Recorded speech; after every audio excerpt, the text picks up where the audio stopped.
So இன்னைக்கு நம்மளோட பத்திரிகை நண்பர்கள்லாம் இன்னைக்கு நம்ம கூட ஜாயின் பண்ணிருக்கீங்க. ஸோ உங்களோட எக்ஸ்பீரியன்ஸ் அண்ட் உங்களோட கொஸ்டின்ஸை நீங்க இப்போ தாராளமா எங்க கூட ஷேர் பண்ணிக்கலாம்.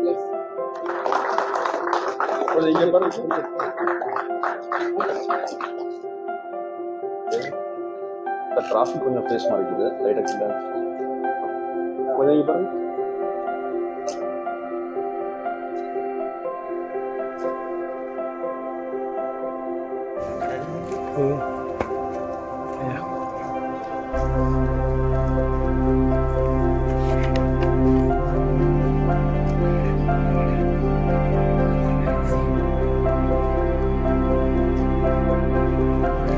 மேடம் வா உள்ள வா.